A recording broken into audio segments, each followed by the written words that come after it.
Alors je vous lis le lien et l'article pour la division D240. Donc savoir sur le ministère donc, qui s'appelle donc écologie-solidaire.gouv.fr. Vous savez l'article ici, donc c'est le ministère de la transition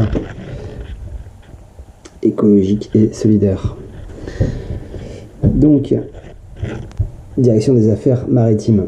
Donc vous avez donc la date de parution au journal officiel, donc en 2008 l'édition, et en fait on voit que en 2009, en 2010, en 2012, en 2014 il y a des modifications, et ici même le 6 mai 2019 signature, parution le 12 mai 2019, remplacement de l'article.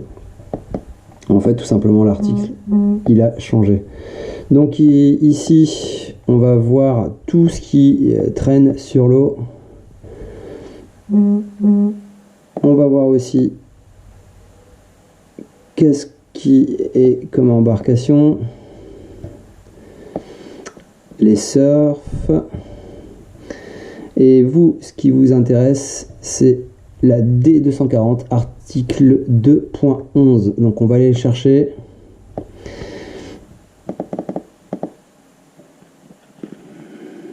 Ici on voit planche aérotractée kitesurf, quelle que soit sa longueur, flotteur sur lequel le pratiquant se tient en équilibre dynamique et dont la propulsion est assurée par une aile aérotractrice. Du kitesurf quoi. Voilà. 2.11. Voilà. Ici, les zones de navigation et matériel d'armement et sécurité afférents. Donc, les engins de plage, lorsque vous êtes jusqu'à 300 mètres d'un abri, vous n'avez pas besoin d'un matériel. Donc, en gros, vous êtes avec votre bouée, votre matelas gonflable, vous êtes sans souci. Par contre, si vous dépassez 300 mètres, réservé à la pratique encadrée. À 2000 nautiques, navigation interdite. Alors, pour nous, planche à voile, planche aérotractée, donc c'est nous. Donc, aucun matériel requis, moins de 300 mètres, c'est bien ce que je vous disais. Et armement basique spécifique, article D240 2.11. Navigation interdite à moins de 2000 nautiques, les amis. Donc sachant que 1000 nautiques égale 1,852 mètres, donc en gros vous n'avez pas le droit d'aller à 3 km 8, voilà, c'est pas déconnant, parce que de toute façon qu'est-ce que vous allez foutre à 4 km du bord, à part chercher les ennuis.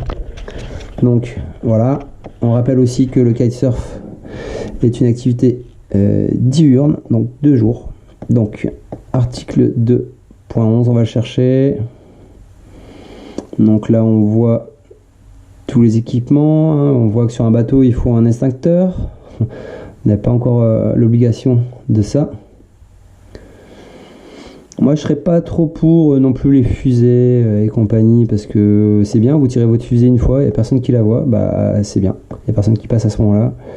Non, je pense que vraiment, la lampe, c'est bien. Alors, article 240 2.11. Conditions d'utilisation des planches à voile aérotractées et planches nautiques à moteur.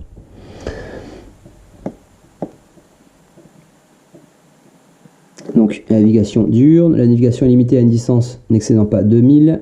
Les planches aérotractées comportent un identifiant de la personne physique ou morale qui en est le propriétaire et permettent de le contacter. Cet identifiant en caractère d'1 cm minimum de hauteur doit être inscrit sur la voile ou sur un support qui en est solidaire. Il doit être constitué soit par le nom, soit par les coordonnées téléphoniques ou électroniques, le nom ou le téléphone ou le mail. À partir de 300 mètres d'un abri, ils doivent porter en permanence le matériel d'armement et de sécurité basique, ainsi constitué.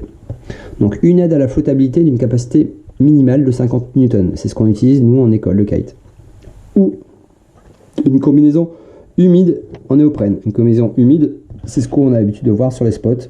Une combinaison sèche, c'est les combinaisons qui coûtent 500 €. Là où vous pouvez y aller en short dedans, mais ça se voit très peu. Assurant un minimum une protection du torse et de l'abdomen. Ça veut dire que vous êtes dans les Antilles, vous n'êtes pas obligé d'avoir une combinaison intégrale. D'accord? Dans le Nord-Pas-de-Calais, on aura de toute façon une combinaison intégrale, donc c'est mieux. Vous allez avoir un meilleur indice de flottaison. D'accord? Donc la loi, je pense qu'elle est quand même assez souple par rapport à ça. Une flottabilité positive et une protection thermique. Donc en fait, vous pouvez mourir noyé, mais vous pouvez aussi mourir d'hypothermie. Donc tout ça, c'est quand même laissé à votre interprétation. Et voilà, équipez-vous correctement, j'ai envie de dire aussi. Avec la bonne combinaison qui va bien. Et le gilet, il est quand même vivement conseillé. Il n'est pas obligatoire, mais il est vivement conseillé. Un moyen de repérage lumineux individuel. Il doit être étanche. Donc c'est pour ça que dans notre exemple, je rappelle que ce qu'on va utiliser, d'ailleurs j'ai le lien là,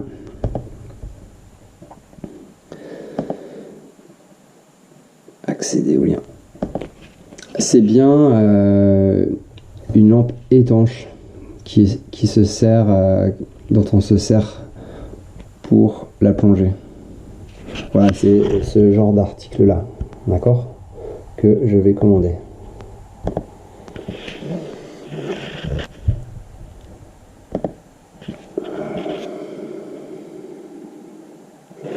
Donc cet élément doit être étanche, avoir une autonomie d'au moins 6 heures. Il peut être de type lampe flash, lampe torche ou scie allume.